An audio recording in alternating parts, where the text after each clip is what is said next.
Hello everyone and welcome to another video. Now today we're looking at the AMD Radeon RX 570. This dates back to 2017 and it launched with 4 and 8 gig variants, though at the time it seems like the focus was mainly on the 4 gig one, at least from the reviews I've seen. The 8 gig was a nice option, but it probably wasn't as necessary back then in order to get the most from the latest and greatest games. Not to mention you could spend a bit more and get the 8 gig 580, so the 4 gig was sort of the sweet spot for that card. It's the one I certainly almost went with, but as you may remember if you've been here a while, I ended up going with the 3 gig 1060 because it was on sale, and at the time I just wanted the Nvidia card. I was standing there in a store looking at both of them for ages and I decided on the 1060 3 gig, perhaps something that I regret looking back on it, but actually no, I certainly had a lot of fun with that card. But we've tested the 3 gig 1060 actually not too long ago, and yeah, that VRAM is a problem now, but then again so's 4 gig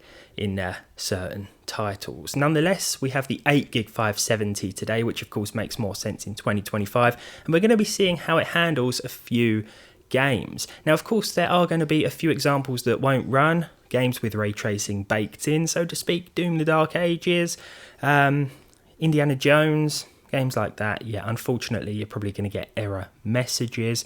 Now in terms of support, it's a bit of a shame when it comes to the Polaris series. The last driver update was a month ago, but it was just to eliminate a couple of bugs. It doesn't receive regular driver updates like the 1060 for example still does, regular game ready driver updates, but it is an 8-year-old card now, so it's not too unexpected. We'll see how it handles itself and we'll celebrate the life of this once decent mainstream choice. Okay, so we'll start with Call of Duty Warzone here at 1080p with the high textures and everything else set to its respective lowest. Now we could choose normal, but it doesn't really impact the frame rate in a positive way, nor does it impact it in a negative way. The high textures or the normal textures gave us basically the same result, which was interesting. So I thought, well, we've got the VRAM for it, 8 gigs, why not crank things up to high? And here we go, 70 frames per second on average, which I think was pretty good. There were a few dips and drops. The 1.1% lows were 44 and 39, but it's pretty consistent, to be honest, from the 570, despite how it might look in the footage. Yeah, pretty impressed with the initial gameplay test here, and this is with the 570 not really being fully supported anymore either, so I think it's a good start. But let's see if we can maintain a plus 60 FPS average throughout this video. There will be some games whereby this thing struggles more than others, and as I said before, some games won't even start, so yeah, there certainly are going to be some problems with a card like this in 2025. Next up we have GTA 5 Enhanced. Now my recommendation would be to just stick with the legacy version of the game because we can't make use of the new ray tracing features anyway, given that this is an RX card. But I thought, why don't we just see how the enhanced version runs? And as you can see here, we're seeing plus 60 frames per second, 70 FPS in fact, 73 was the average. Again, it's a pretty consistent result. The 1% low was 66 and the 0.1% low was 58. This is with the high preset and TAA enabled. Now we do have FSR3 and we can make use of it. For example, I set it to native to start with, which is better than TAA, looks so much better, sharper, even with the TAA sharpness slider set all the way up, but it impacts our frame rate quite significantly. We're getting 73 FPS on average now, but with FSR enabled and set to native, we were getting about 53, 54. That said, FSR3 quality wouldn't be a bad idea because that probably looks just as good, if not better, than the game does at native with TAA, so that might be something else to consider for similar or better performance too.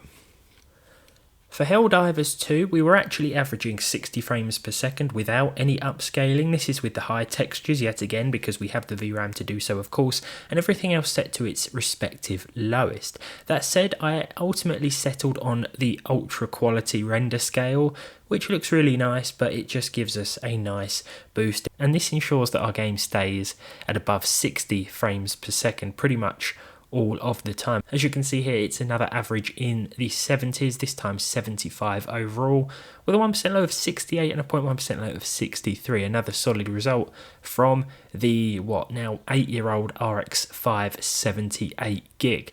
Makes you wonder how the 4 gig card would be handling this, because I think from what we've seen so far, 4 gigs of VRAM has been exceeded really quickly, and that will probably continue to be the case throughout the rest of these benchmarks as well. Moving on to Kingdom Come Deliverance 2 next, again with the high textures, but everything else set to lowest. That seems to be a good place to sort of start. We saw 70 frames per second. This is with FSR 3.1 set to quality mode as well. Without FSR on, we're seeing less than 60 frames per second. Don't get me wrong, it is still more than playable, but I thought we may as well try and target at least 60 FPS if it didn't take too much of a sacrifice. And here in Kingdom Come Deliverance 2, I think that was certainly the case. It's a nice gameplay experience on this aging card, surprisingly so, as I've probably mentioned, but let's not get too excited, because next we have Oblivion Remastered, and this is where things go downhill a bit, but Oblivion Remastered is not a game I would consider well optimised at all. In fact, with 1080p in the lowest settings with FSR3 performance, we were only seeing 38 frames per second. Now don't get me wrong, it feels okay to play, but it doesn't look all that good. The percentile lows were okay, 30 and 25, but all in all, this was pretty poor here. Not really the cards fault, I don't think. This doesn't really run well on a wide range of my hardware, but I wanted to test it nonetheless, and we're still seeing plus 30 FPS anyway, so that is a bonus. If we switch to ultra performance FSR mode, it doesn't actually really change things apart from making the image a lot blurrier, but performance wise not too different at all.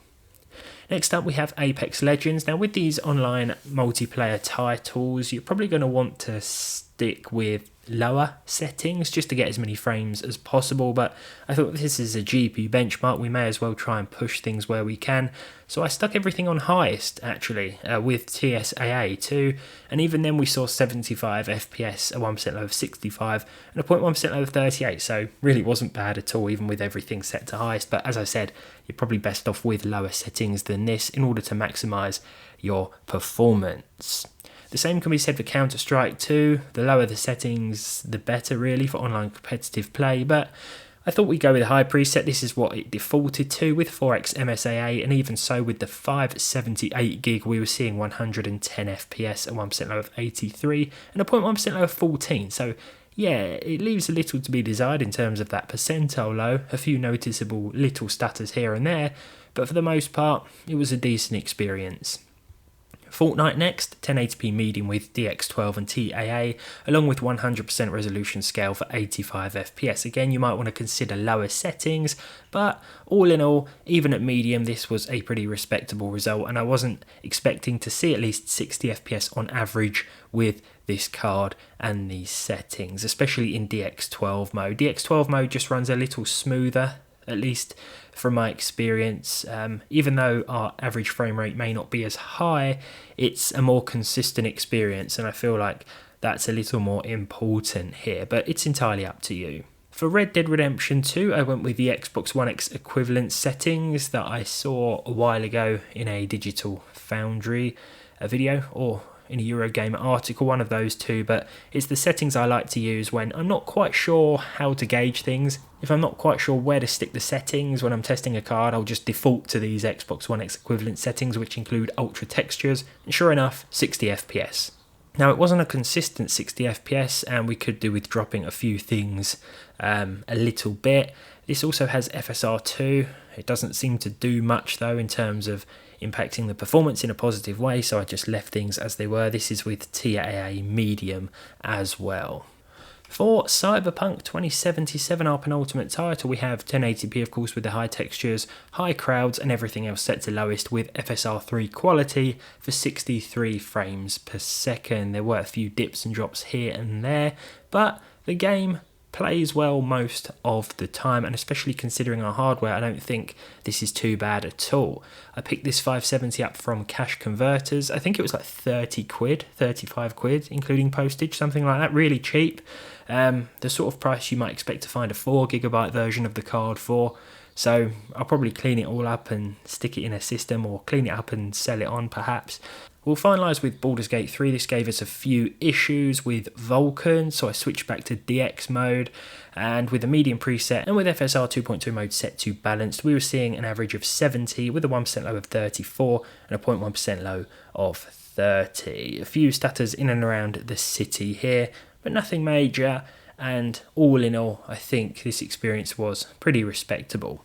Now overall, the RX 578 gig is holding up a lot better than I was expecting, especially considering it doesn't get the latest and greatest driver support these days.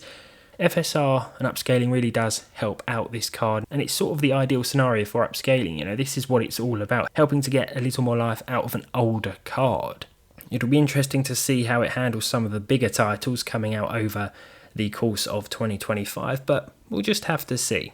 Thanks for watching. Let me know your thoughts down below. Let me know if you've ever owned one of these and what you think of it. Maybe you've still got it. I'm sure a lot of you have had one of these at some point or another. Thank you. Subscribe to the channel if you haven't done so already and you want to. Of course, leave a like on the video. And hopefully I'll see all of you in the next one.